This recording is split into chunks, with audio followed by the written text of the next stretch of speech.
quiero hablar un poco sobre la fidelidad al texto bíblico, es decir, todo este tema que tiene que ver con la exégesis.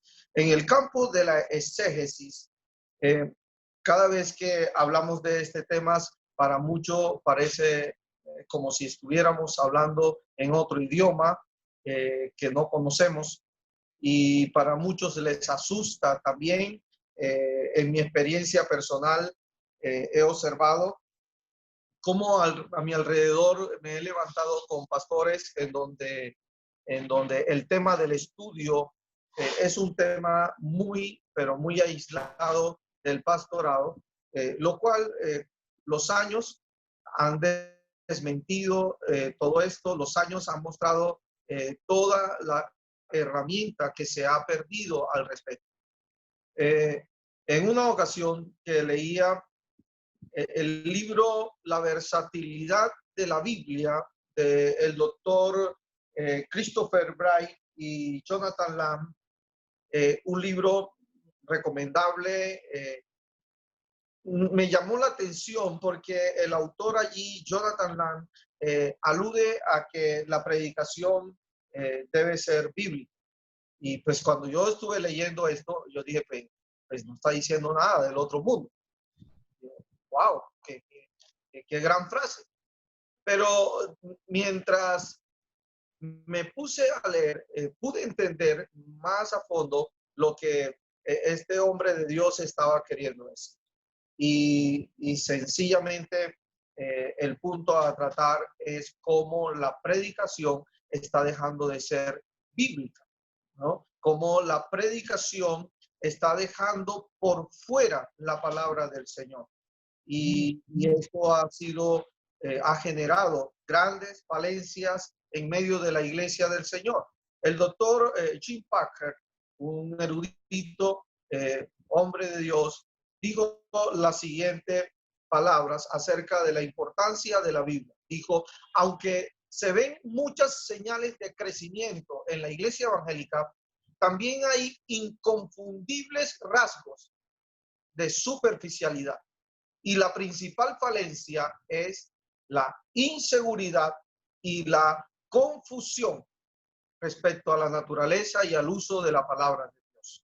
Estamos en una iglesia evangélica, pero nos hace falta hacer honor a esto de lo evangélico, a esto de ser bibliocéntricos. Entonces, en ese orden, el mismo doctor Parker también pude tomar una nota que dijo, diciendo: la iglesia debe subsistir alimentada por la palabra de Dios como alimento esencial y debe guiarse por esa palabra como su estrella polar. Si este objetivo no es suplido por la predicación, es poco probable que se alcance. Es así como hoy en día estamos llamando predicación a una serie de exposiciones donde se maquilla la palabra de Dios. Solamente se emplea el texto bíblico como un fondo, pero que de lo que se está hablando no es de la palabra de Dios.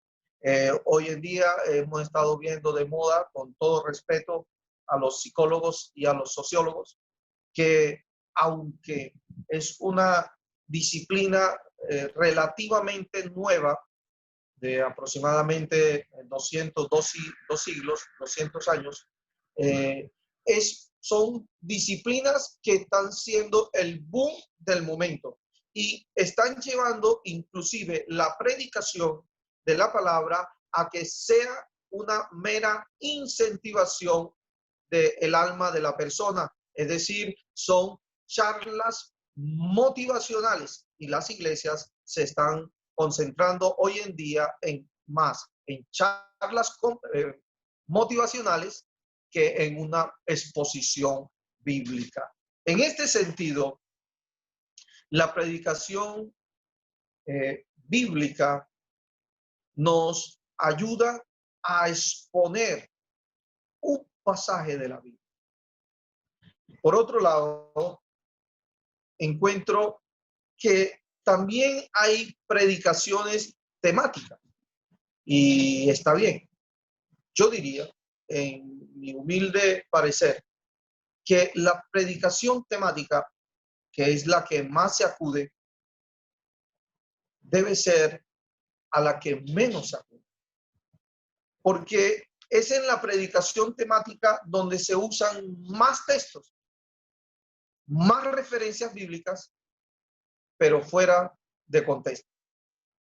Y es peligroso porque ligeramente se hace unas secuencias de referencias bíblicas corriendo el riesgo de que nos desviemos, de que no hablemos lo que de verdad dice la Biblia. Y fácilmente pretendemos reemplazar el poder de la palabra con anécdotas, entrelazándolas en torno a un tema popular o superficial. Es así como he observado entonces que esta predicación temática también nos lleva a usar la Biblia a decir lo que yo quiero decir. Y es ahí donde el campo de la exégesis hace su tarea y cumple su propósito. Entonces, quiero compartir este tema con respecto a la exégesis bíblica. Permítame y comparto pantalla con ustedes.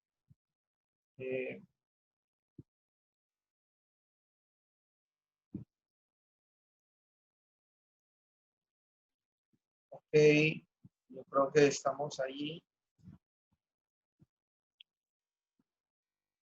Sí, estamos allí. Okay.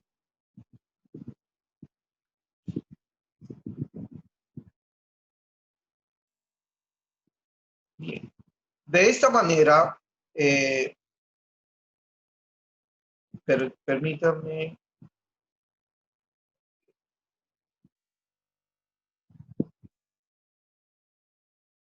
Okay. Ahí estamos. Perfecto. Bien.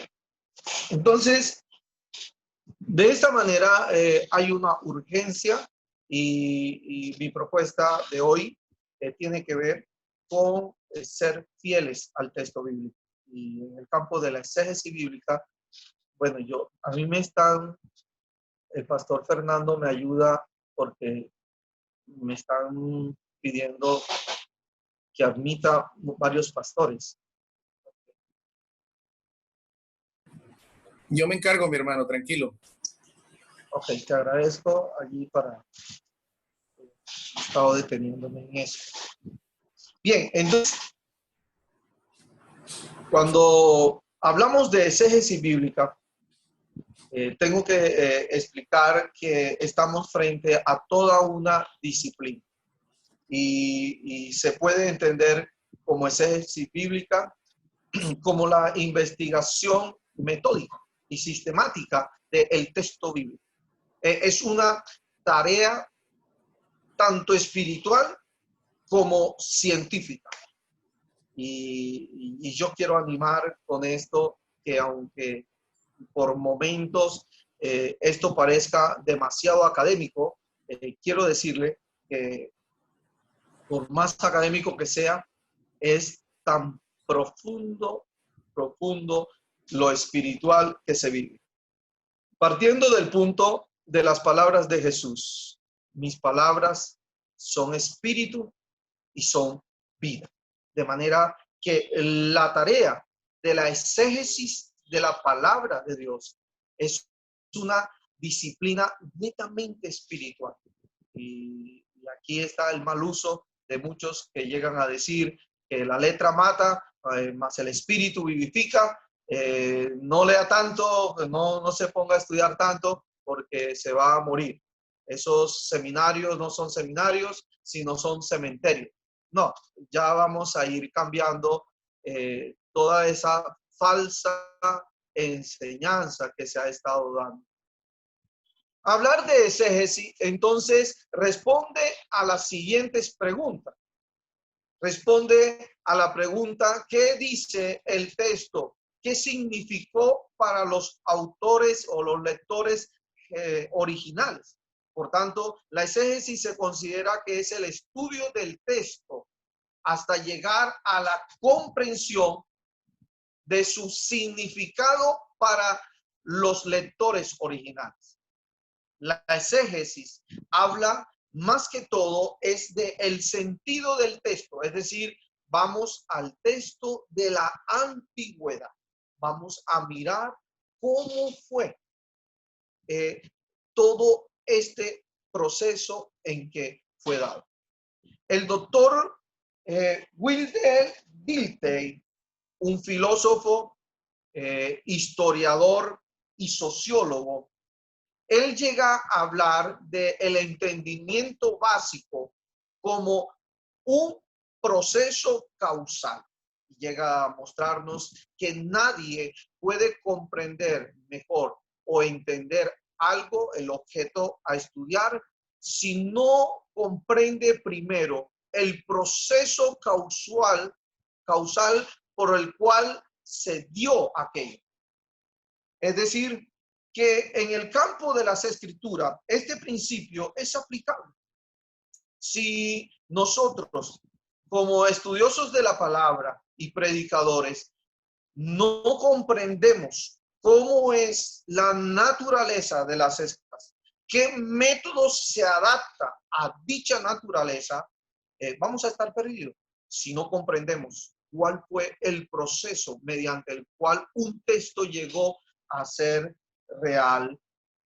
Tampoco vamos a entender, a tener un claro entendimiento de todo lo que es el texto bíblico.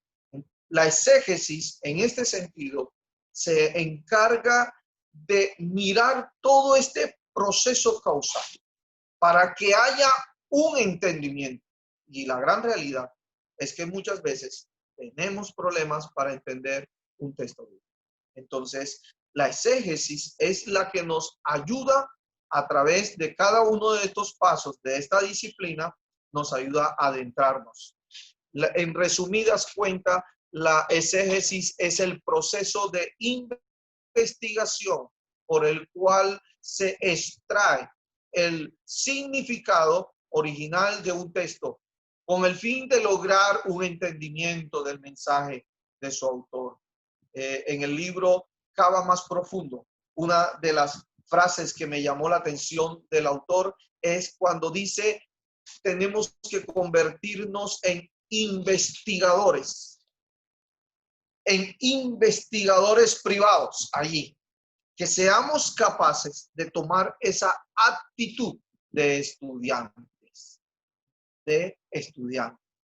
Entonces, en este orden de idea, la exégesis del texto o fidelidad al texto tiene que ver con la observación del texto, guardando dicha fidelidad.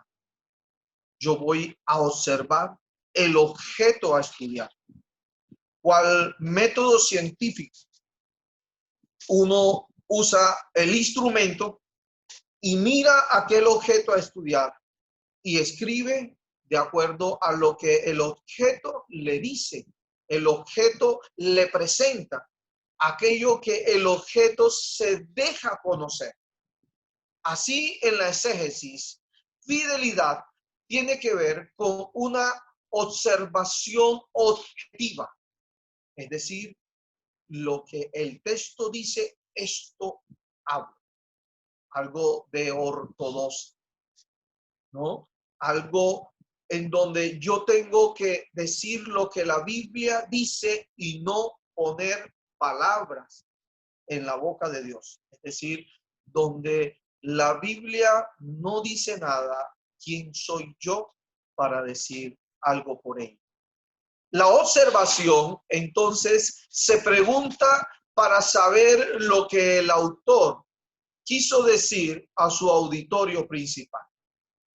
Esto es lo que significa ser fiel al texto, querer descubrir qué quiso decir el autor original a los autores, al auditorio primario del texto. Entonces, aquí tengo que hacer un paréntesis para hacer una aclaración. Yo, en mi experiencia personal, he observado que el campo de la exégesis toma dos caminos. Un camino es el camino netamente científico y académico, que en el quehacer teológico, la academicidad busca profundizar al texto con cualquier cantidad de herramientas. En este camino de la exégesis, de la academicidad, se utilizan una serie de pasos, de instrumentos que de repente tenemos que reconocer van más allá de nuestros alcances. Por ejemplo, en el campo de la exégesis académica se usan los idiomas originales al momento de leer un texto. De hecho, el trabajo que nos toca hacer muchas veces es el traducir el texto. Nosotros mismos, el estudiante tiene que traducir el texto con el fin de mirar detalles, de mirar qué muestra el texto. Por otro lado, este campo de la academicidad en la exégesis nos lleva a estudiar más todo el campo de la morfología, es decir, la semántica, la sintaxis, todos estos elementos lingüísticos. Y por lo tanto, muchas veces nos damos cuenta que en nuestro español estamos bastante, ¿no? Estamos bastante escasos. Lo irónico que me tocó afrontar un momento de mi vida académica fue que un gringo fue el que me vino a recordar el español a mí. Y esa es la gran realidad de muchos de nosotros. Por eso, en el campo exegético, a la luz de la academicidad, hay una serie de herramientas que toma este camino y que son más exigentes, que están para un escenario científico e investigativo, el cual yo no quiero tocar ese camino, porque sé que es para otro escenario. El camino que hoy quiero tocar es el de la exégesis práctica. Es el de un caminar exegético más práctico para el predicador. Entonces, en este caminar, yo quiero plantearles 6 pasos exegéticos al momento de ser fiel al texto en el estudio. Y estos pasos para realizar esta exégesis de un texto, quiero que los que quieran tener estas diapositivas lo puedan ir haciendo sus capturas, ¿no? Voy a ir despacio con el fin de ser lo más explicativo posible.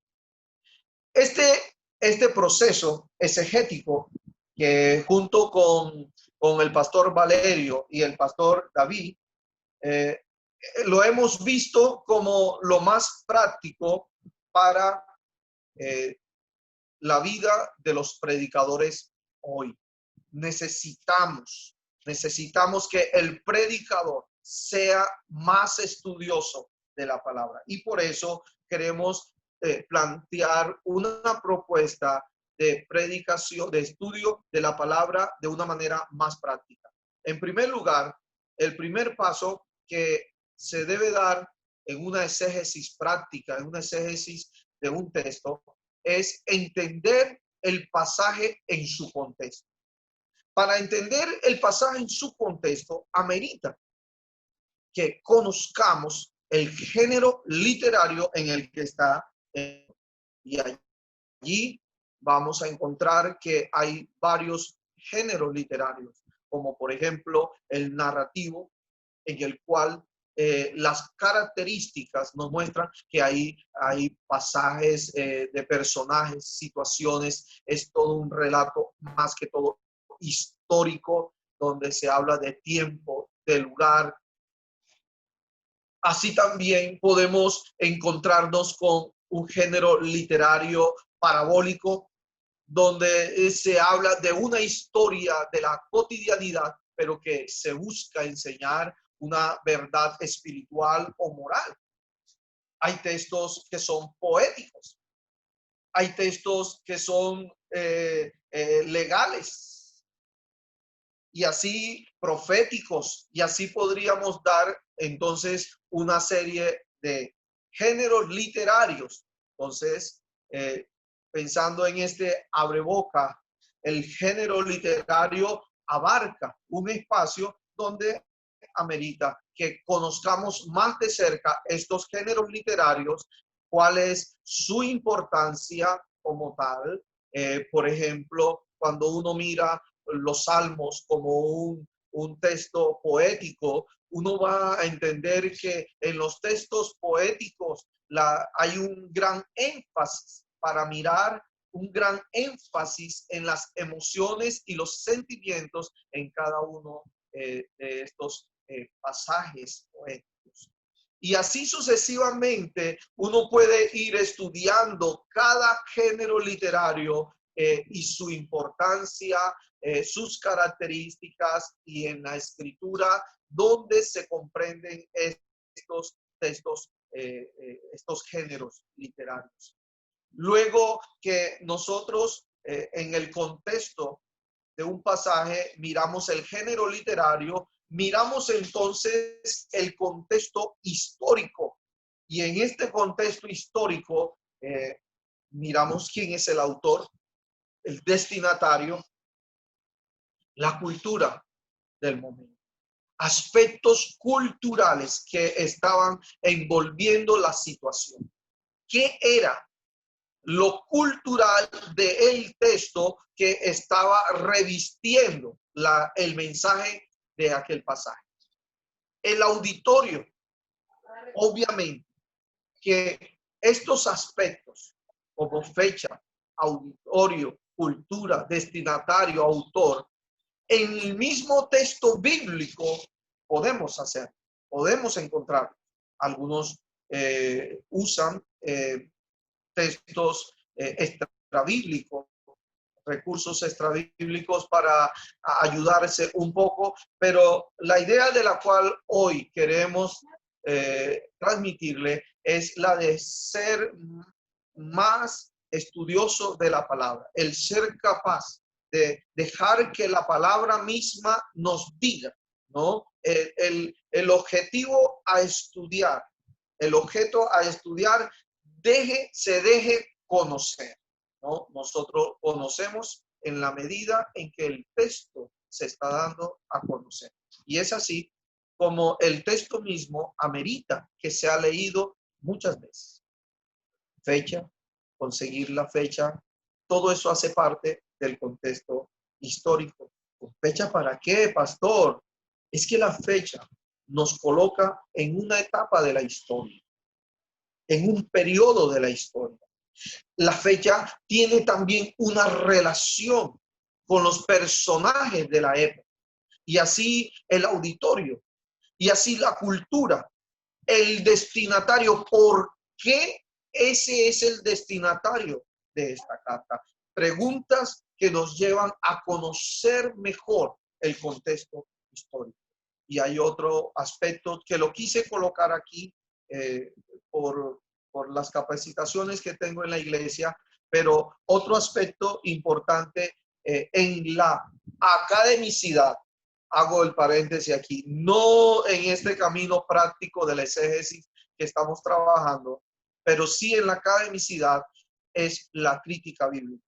¿Por qué? Porque la crítica bíblica te lleva a mostrar lo que se entiende como crítica alta, en la cual allí se sumerge el estudiante a mirar qué aspectos de variantes tiene el texto en el idioma original, ¿no? El texto original no existe.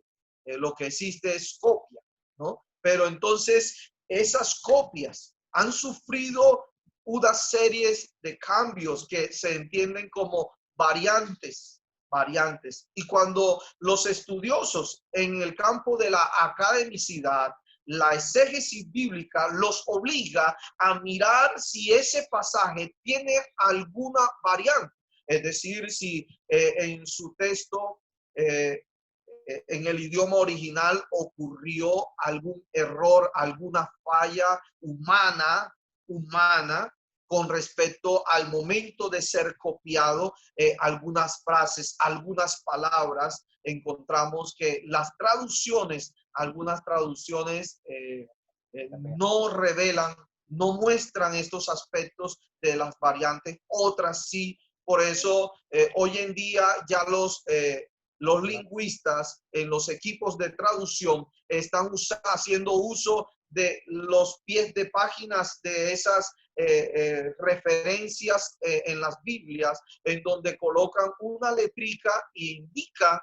que allí hay una posibilidad de traducción de otra manera, o indican muchas veces que esta palabra tiene problema en el manuscrito, el sinaítico o en el etcétera, en cada uno de estos manuscritos que han sido hallados, ¿no? De esta manera, los estudiosos también, cuando abren el Nuevo Testamento en griego, en la parte de abajo. Permítame explicar todo esto para que observen las bondades de lo que queremos compartir. Cuando abren su Nuevo Testamento en griego, en la parte de abajo, en las hojas, aparece comúnmente algo que se llama aparato crítico. Y este aparato crítico, obviamente, hace parte de información para los estudiosos, que en el campo de la academicidad es muy valioso, porque este aparato crítico arroja información como en qué manuscritos aparece y en qué no aparece esta palabra, o hay este error o esta variante, etcétera, etcétera, ¿no? Entonces, esto nosotros no lo estamos planteando en una exégesis práctica. Eso vamos a dejarlo allá, a los estudiosos en el campo de la academicidad que utilicen este camino de la exégesis. Nosotros nos estamos quedando con unos pasos exegéticos sencillos, elementales, que cada predicador, sin ser teólogo, sin haber ido a un instituto, puede ser capaz de hacer. Un tercer paso, un tercer ítem en este primer paso es el contexto inmediato. ¿Qué hace el contexto inmediato? ¿Qué hacemos allí? Miramos el texto que está antes y el texto que está después. Es el contexto inmediato. Los estudiosos usan también lo que es la jerarquía interpretativa para mirar más allá del contexto inmediato.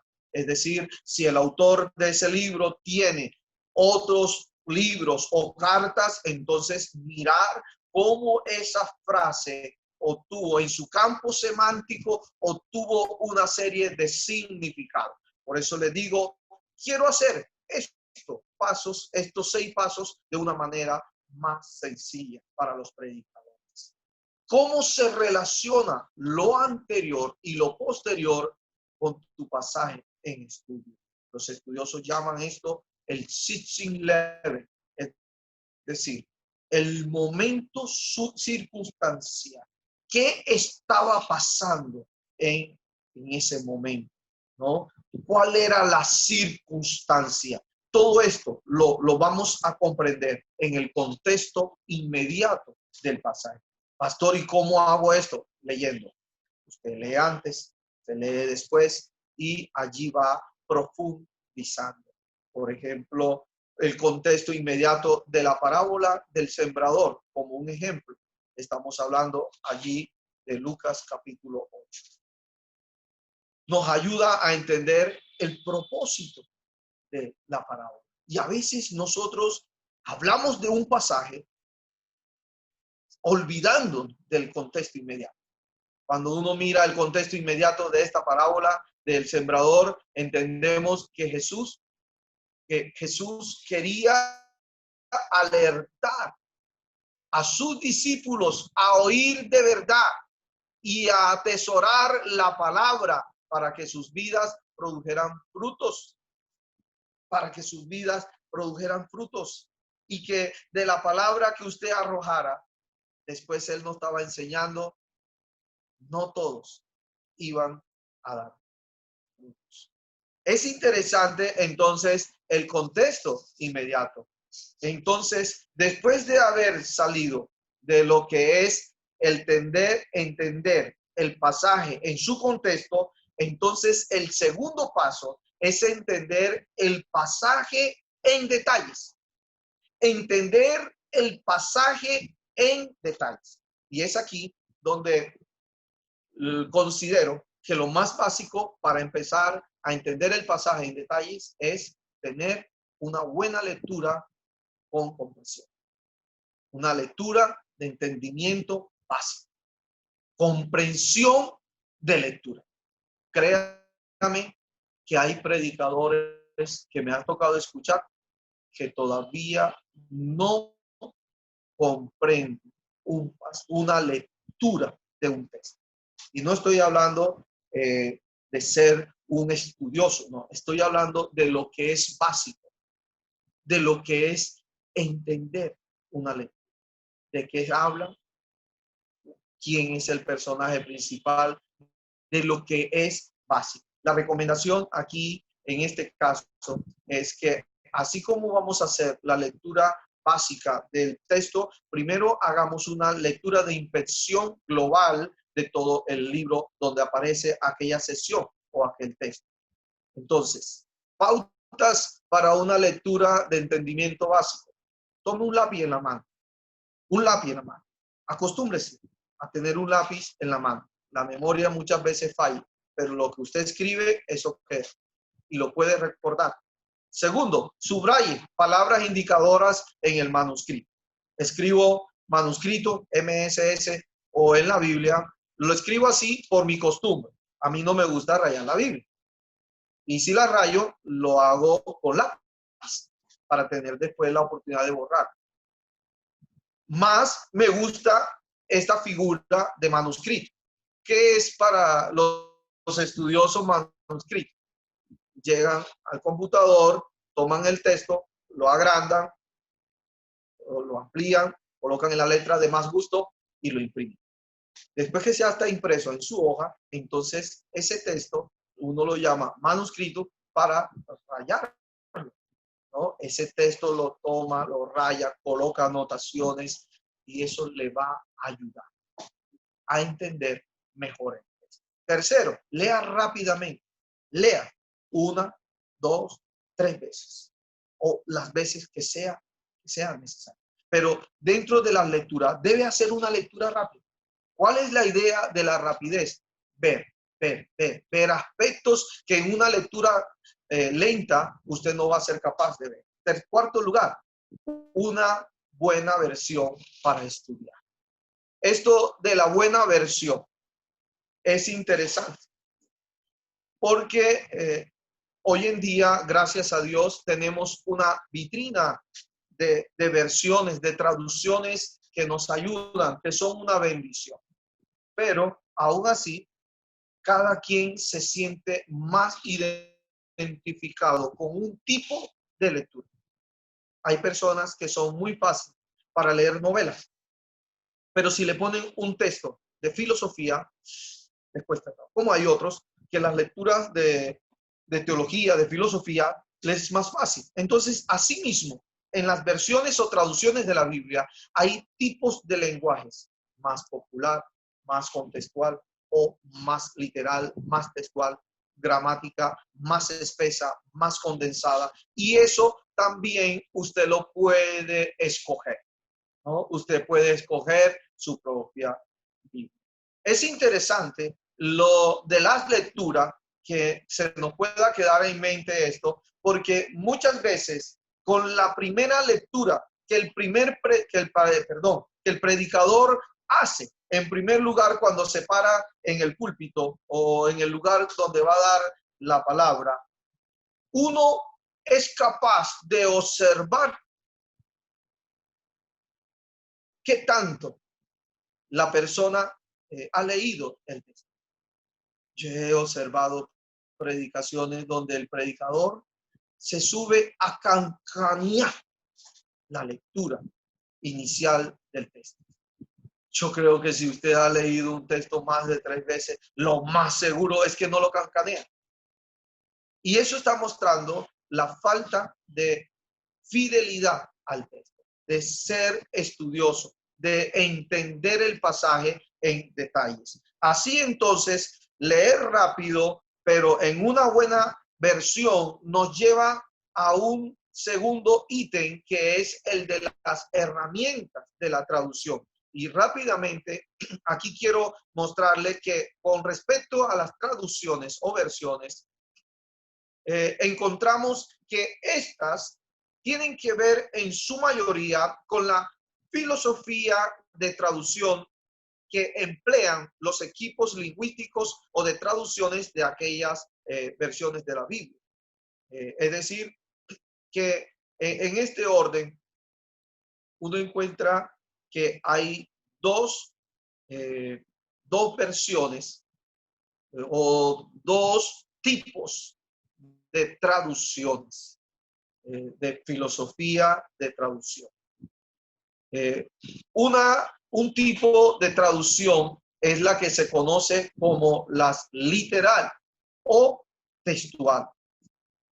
Me comunico mejor con textual. Estas versiones textuales son aquellas que se traducen literalmente de los idiomas originales. Procura guardar palabra a palabra el orden gramatical en el texto, en el idioma original. Es una versión muy aproximada a lo que dice el hebreo o lo que dice el griego, pero tiene algunas desventajas que en el español puede ser complicado al leer. Pareciera un poco no tan clara. Por ejemplo, si se acuerdan cuando uno lee Génesis 4:1, esta versión es tan literal que traduce el término conocer en el hebreo así tal cual como lo dice en el hebreo. Pero no, y eso genera en algunos casos desventaja para comprender mejor el texto. Este mismo texto, cuando lo miramos en traducciones contextuales, nos va a ayudar más. ¿Por qué? Porque la traducción contextual tiene que ver mayormente con ser más dinámica. Es una traducción donde se fija más la sencillez de comprender.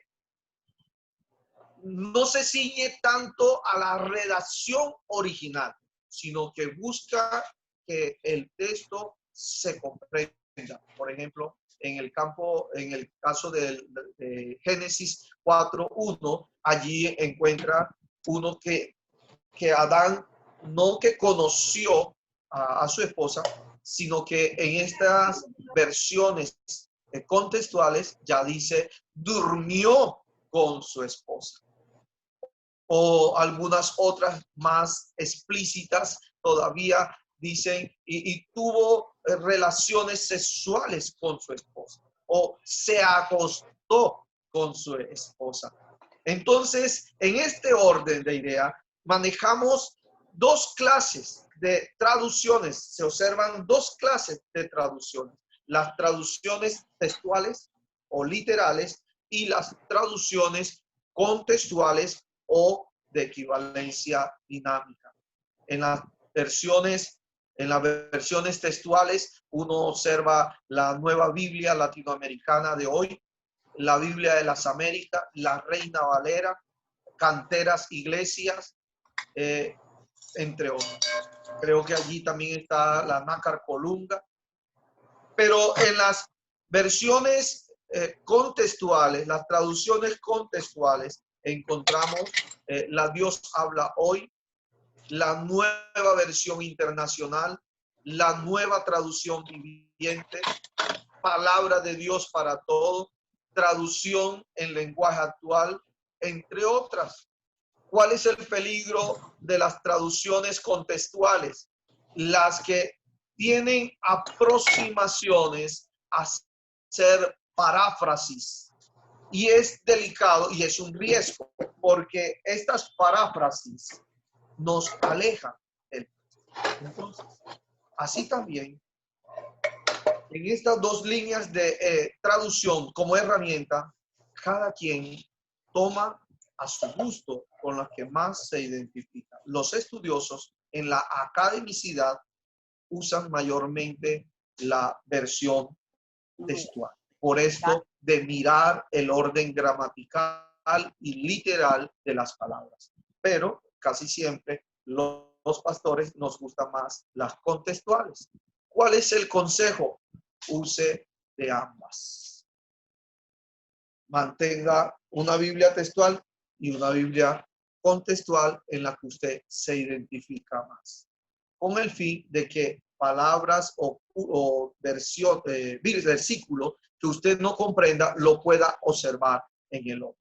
Así entonces, después que usted tenga una buena versión para hacer todo lo que es la lectura de entendimiento básico, entonces usted pasa a la escogencia de un método de estudio bíblico. Este método de estudio bíblico hay el que usted quiera. Algunos métodos son más de vida académica, otros métodos son más sencillos para el uso de los predicadores laicos o que no hacen parte de este camino de la academicidad. Entonces, entre los métodos de estudio bíblico, yo les puedo presentar los que conozco. Por ejemplo, los 4 aspectos del texto. Es un método. ¿Cuál es la finalidad? Exégesis. Observar el texto en detalle. Observar el texto en detalle. Otro método es el método gramático histórico, que comúnmente se usan los idiomas originales y que son muy apetecidos, este método, por los del campo de la academicidad. Otro método, el estudio bíblico inductivo, ¿no? Es el método de preguntas a través de las preguntas inductivas. Y en cuarto lugar, el estudio bíblico metódico. Conozco estos 4, es posible que hayan otros más, me relaciono con ellos 4 y hasta el momento me ha ido bien. ¿Cuál es la finalidad de estos métodos de estudio bíblico? La observación del texto, estudiar el texto en detalle. Así entonces, después que usted escoja el método, cada uno de esos métodos tiene algo en común. Tiene algo en común. Y lo que tiene en común son las 7 preguntas básicas. Estas 7 preguntas básicas de la observación de un texto, usted la va a encontrar en cualquier método de estudio bíblico. ¿Cuáles son esas 7 preguntas básicas? La primera, ¿quién? O sea, ¿quién es el personaje en el texto? Y en segundo lugar, ¿quiénes son los personajes secundarios? Esta pregunta busca entender, mirar quiénes son los personajes en el pasaje. ¿A quiénes se les está hablando? ¿Quién está hablando? ¿De quién se está hablando? Y así sucesivamente, esta pregunta nos ayuda a ahondar el pasaje y entender mucho mejor. Una segunda pregunta sería el dónde. ¿Dónde? ¿Dónde Una pregunta de lugar. ¿Dónde pasaron los hechos del pasaje? ¿En qué lugar?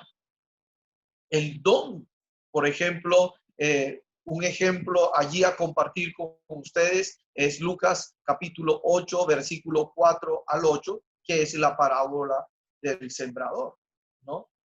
Como personajes allí encontramos a Jesús, la multitud, el sembrador. Pero en cuanto a la pregunta del lugar, encontramos que hay un lugar que es el camino, otro lugar que son el lugar pedregoso, piedras, otro lugar con espinos y otro lugar que es la buena tierra. Otra pregunta es de tiempo. ¿Cuándo? ¿Cuándo sucedieron los hechos? ¿Cuándo pasó lo que pasó? ¿Qué? Es una pregunta importante porque está relacionada con los eventos del pasaje o el evento. En sus casos, en muchos casos se observan cuántos eventos aparecen en el pasaje o si no, el estudiante también va haciendo una línea a lo largo del relato bíblico para mirar cuál es el hecho central, o sea, lo que pasó. Y aquí tenemos que hacer un paréntesis porque muchas veces uno pregunta, mira, ¿qué sucedió? ¿Qué sucedió allí? ¿Qué pasó? Y el común de la gente es ponerse a dar detalle, no, que pasó esto, que primero la persona se pasó la cuadra y luego le gritaron. Entonces uno a veces como que esta pregunta nos lleva es más que todo a decir, no, ¿qué pasó? Exactamente qué pasó. Ah, ¿qué pasó? Ah, no, que hubo un accidente y murió una persona. Ya. Entonces, en ese orden de idea, esta pregunta que es importante, porque yo lo puedo mirar que en cuanto a eventos que sucedieron en el pasaje o que en término general el meollo del asunto, ¿qué pasó? Y así como está esta respuesta, me va a ayudar a responder las otras preguntas. ¿Por qué? Porque si yo sé qué pasó, yo puedo decir qué pasó o cuándo pasó aquello, lo que ocurrió. Y si yo no tengo bien claro esta pregunta, lo que pasó, yo voy a tener dificultad con respecto a contestar las demás también. Porque si yo me hago la pregunta ¿dónde? Es decir, ¿dónde pasó lo que ocurrió? Y yo no sé qué fue lo que ocurrió, obviamente voy a tener dificultad. Entonces, estas preguntas de entendimiento básico nos llevan a tener una comprensión del pasaje.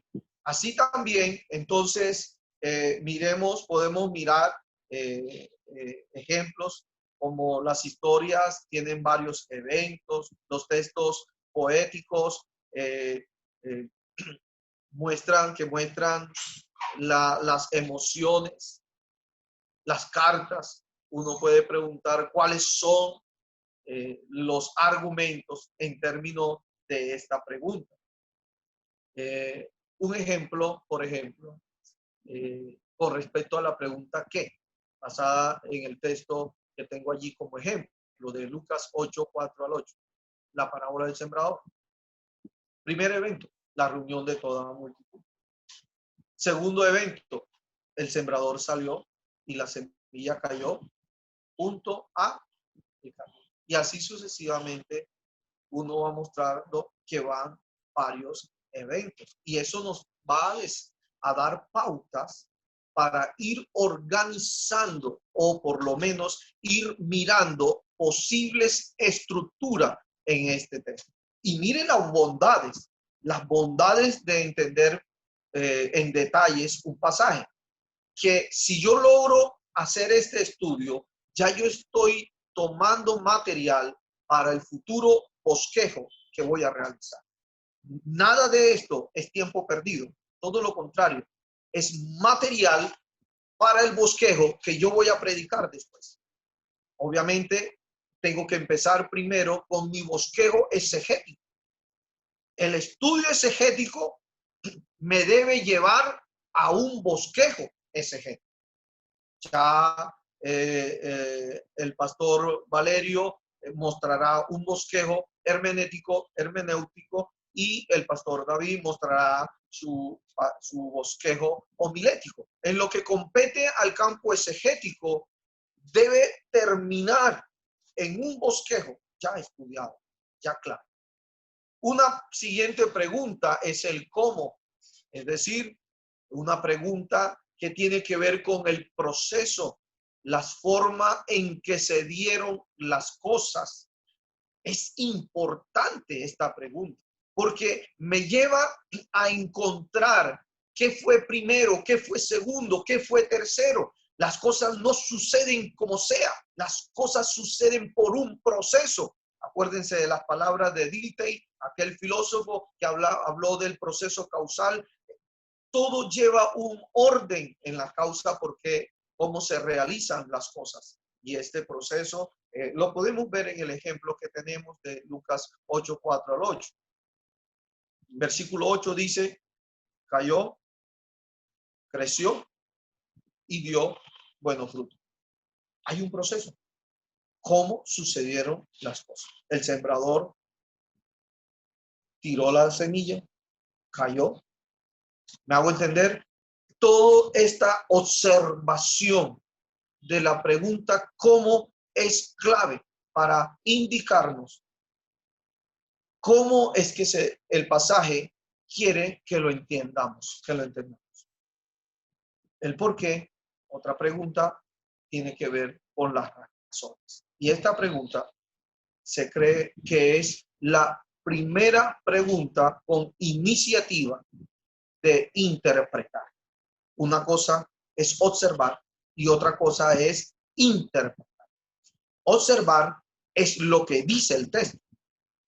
Interpretar es lo que quiere decir el texto. Es otra cosa. Cuando hablamos de interpretar, es ser capaz de leer entre líneas qué es lo que el autor quiso decir. Pero observar es hablar, ver conforme al texto nos está mostrando. Así que es la pregunta de propósito, de resultado, hacia dónde el pasaje nos quiere llevar.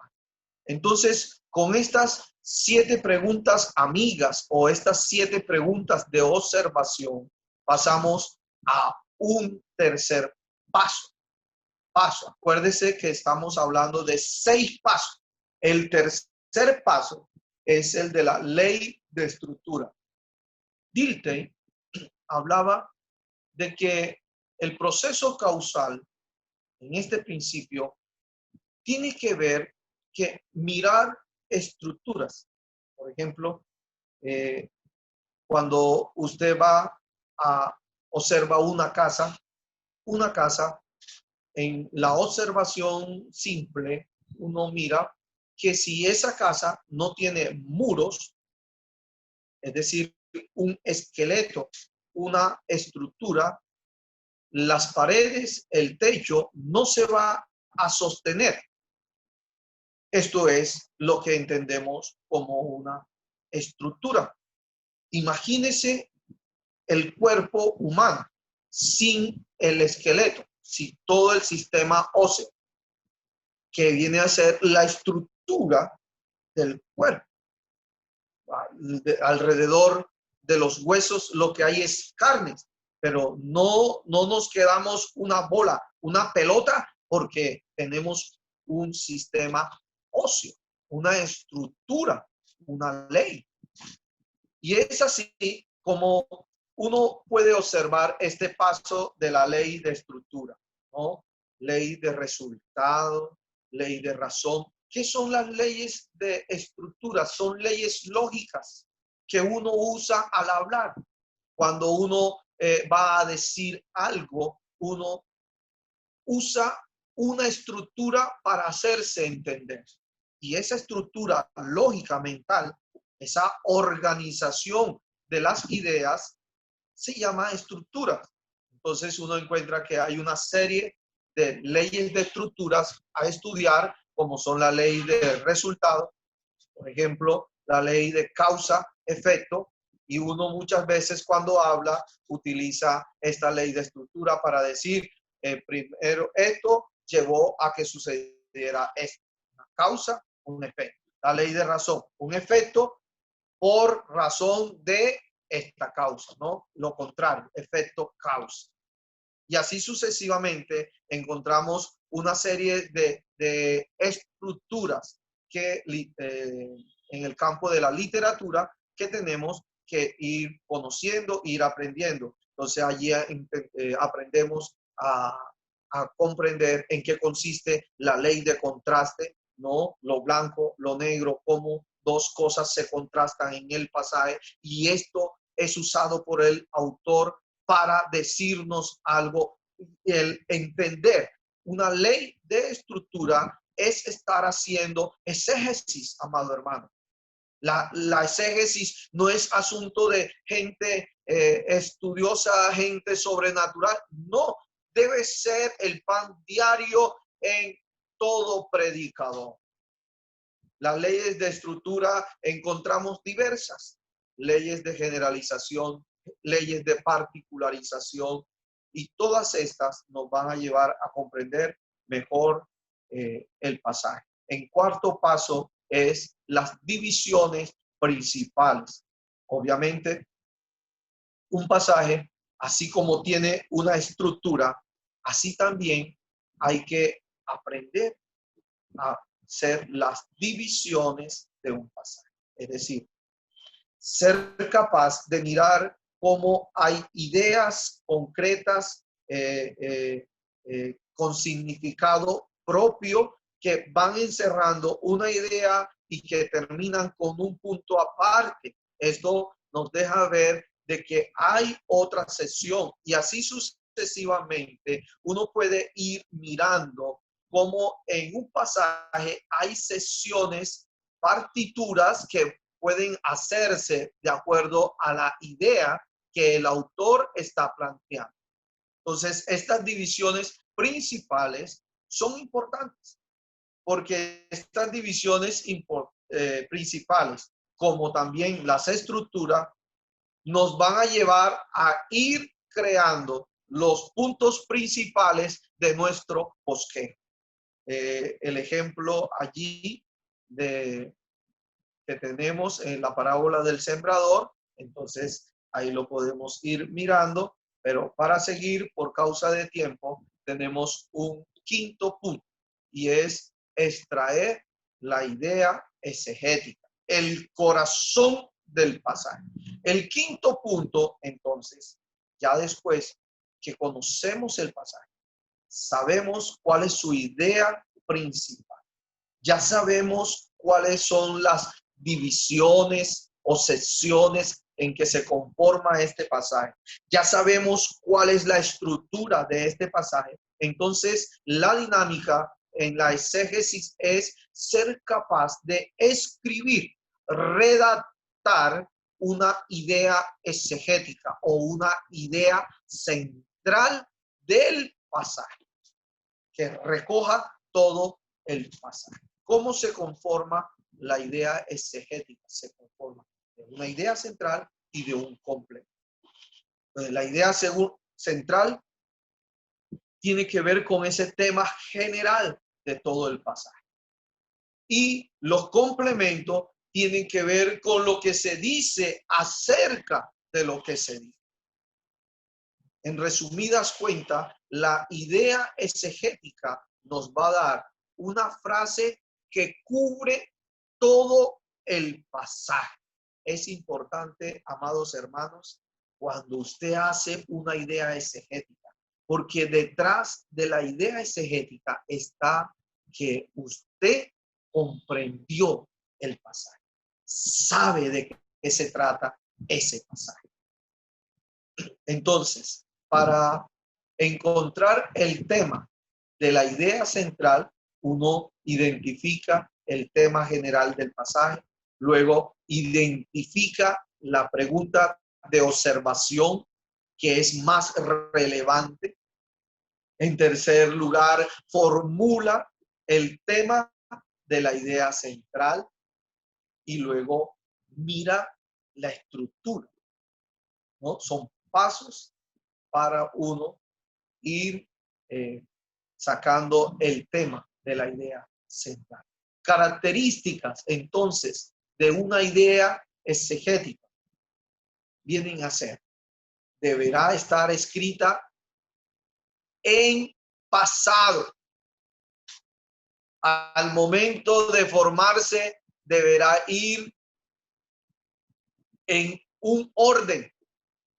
¿Por qué? Porque este orden es el orden que se conforma también en el texto y nos va a ayudar a comprender mejor el texto. Es más, cuando usted hace esta idea exegética en un orden, ya usted está colocando la oración transicional y los puntos que va a exponer en el bosquejo exegético. Debe estar incluido todo el pasaje. Por eso la idea exegética recoge toda la idea general del pasaje. Y como lo muestra el ejemplo que tenemos en cuestión de Lucas 8:4 al 8, la parábola del sembrador, el tema general allí es la semilla que se esparció. Pero, y la idea exegética, ¿cómo va a ser? No le escribí la idea exegética. Bien, entonces, sexto punto, usted ya tiene su idea exegética. Y para terminar, como le dije al comienzo, uno termina con la realización del bosquejo exegético. Es decir, aquel que se desprende de la idea exegética. Ejemplo del bosquejo exegético de la parábola del sembrador. Ahí está, mire, y ahí está la idea exegética también, que pensé que no la había escrito. Los lugares sobre los cuales el sembrador esparció la semilla. Mire, ese es el tema general. Esparcir la semilla. Fueron junto al camino, sobre las piedras, entre espinos y sobre buen terreno. Ahí está la idea exegética ya utilizada a la vez como un bosquejo exegético. Entonces, es importante este campo de la exégesis del texto o de la fidelidad al texto, porque nos ayuda a ser bibliocéntricos, a quedarnos en el pasaje para predicar bíblicamente o expositivamente de la Biblia.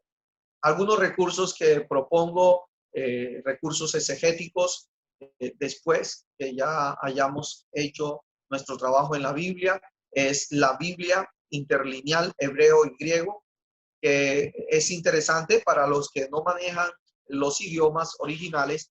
Lleva un reglón en el idioma original y en la parte de abajo está en español y así sucesivamente. Por eso la llaman la interlineal, ¿no? También una concordancia exhaustiva es importante inclusive si es la de Strong, porque a través de estos códigos, esta numeración de Strong nos ayuda a poder mirar cuál palabra es la que aparece en el texto y en qué idioma original es que aparece. Entonces, una buena concordancia exhaustiva como la de Strong nos ayuda como un recurso exegético. Comentarios sobre el contexto histórico importante porque nos ayudan a mirar todo lo que hablamos del 1611 o del momento circunstancial, todo el contexto inmediato, el contexto histórico. También otros recursos son diccionarios de palabras del Nuevo Testamento y del Antiguo Testamento, porque nos ayuda a definir términos que en el idioma original nos pueden estar ayudando. Ahora, como estamos hablando de herramientas prácticas para predicadores, yo pienso que estos recursos no necesita estar en el camino de la academicidad para entender esto.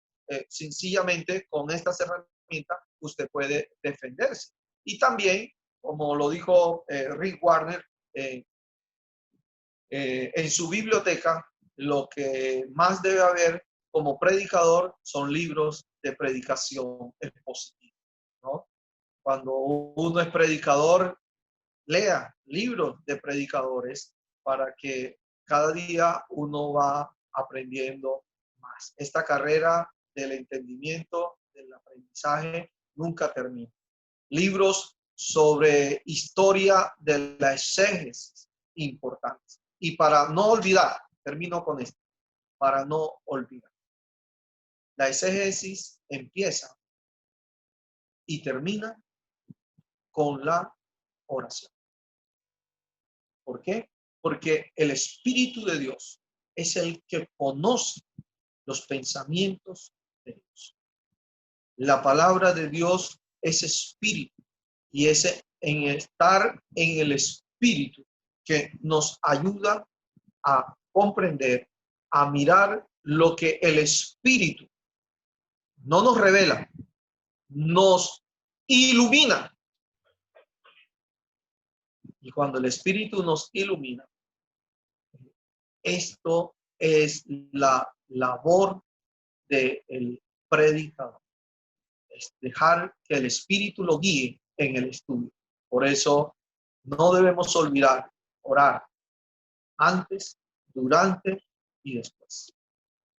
En segundo lugar, sufre los hábitos exegéticos. ¿Cuáles son los hábitos exegéticos? Respeta los procesos. ¿Por qué no nos gusta muchas veces la exégesis? Porque tenemos que respetar los pasos. Y yo le digo una cosa, al comienzo ninguna disciplina es causa de gozo, sino de tristeza. Al comienzo hasta nos desalentamos, pero después dice la palabra de Dios, da frutos apacible a todo aquel que en él ha sido ejercitado. Entonces, mire, ya yo le dije estos 6 pasos. Al comienzo no me cabían en la cabeza. Hasta el cabello se me cayó. Pero después ya es un practicar diario. Ya se vuelve un hábito en usted. Primero esto, y ahí hace todo el proceso. Respete el proceso, sufra los hábitos. A veces no queremos volvernos atrás para empezar de nuevo. Es que ya yo tengo años de predicar la palabra, ahora tengo que ir. Sí, es mejor, es más humilde y vamos a aprender más. Evitar asumir. No, es que yo asumo que es que toda la vida el pastor me enseñó esto. Y yo asumo que ese texto lo que dice es esto. Una palabra de ayer y de allá no siempre significa lo mismo de hoy y aquí. Estamos hablando 1600 años de revelación de la palabra. Y desde hace 1500 antes de Cristo y 2000 hasta nuestros días, 2020, estamos hablando de una cantidad de años, de costumbres que han pasado y que muchas veces han evolucionado las palabras, las costumbres y que tenemos que mirarla más de cerca. Frenarse es importante. Niéguese a resistir la tentación de escribir, de abrir un comentario antes de estudiar la palabra. Todavía no hemos estudiado la palabra y estamos buscando en los comentarios. Error. Por favor, sufra los hábitos exegéticos. Tercer lugar, escribir una columna con apuntes. Nuestra mente se dispara a medida que nos vamos sumergiendo. A medida que nos vamos sumergiendo en el relato. Y por eso en la medida en que usted va rumiando el pasaje, usted está en el centro, salió a hacer una diligencia y está dándole vuelta al pasaje. Escriba una columna donde usted vaya haciendo apuntes. Y en último, si estoy cansado, fatigado, atascado o bloqueado, por favor, pare, ore, repose y luego retome. Que Dios les bendiga. Quiero dejar hasta allí para la sesión de preguntas e inquietudes. Muchas gracias.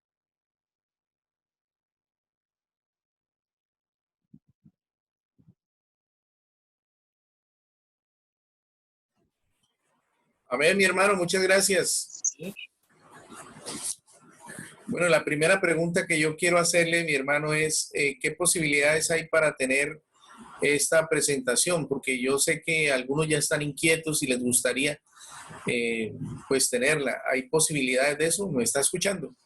Sí, claro. En primer lugar, dije que podían ir tomando capturas y también, aunque yo no soy muy convencido de que en este sentido sea algo tan autodidacta para entender. La propuesta sigue siendo que hay que abrir un espacio mayor para explicar. Yo tan solo corrí haciendo los 6 pasos prácticos, pero creo que hay más. Esta diapositiva simplemente era para guiarme, pero creo que hay más y que sí, yo las puedo compartir, pero que no quisiera que se quedaran allí. Bueno, tenemos la ventaja de que hemos estado grabando toda su presentación y la vamos a subir a nuestra página de YouTube. Entonces, eso ayudaría muchísimo para que ya haya mejor entendimiento de las diapositivas. Sí, claro. Bueno, yo creo, le invito entonces para que deje de compartir ya la pantalla y así damos pie ¿Tú me para... puedes ayudar? Creo que hice algo acá que... ya. Ya, listo. Bueno, ahora sí quiero dar la oportunidad para que los hermanos que deseen hacerle alguna pregunta al pastor, entonces levante su mano. Tenemos más o menos unos 10 a 15 minutos de preguntas. El hermano que desea hacerle una pregunta a él con respecto a la temática, simplemente levante su mano y yo le activo ¿cómo se llama? El micrófono. Bueno, aquí está, creo que Alexander Polo está pidiendo, no lo veo. Sé que ya lo solicitó, pero ahora no veo dónde está. No, aquí está, listo. Ya le activé el micrófono. Revise, por favor.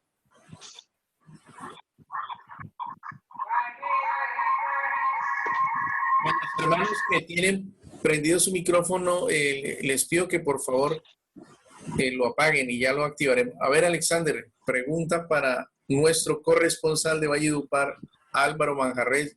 Yo sé quién sabe lo que usted no sabe. Amados, bendiciones para todos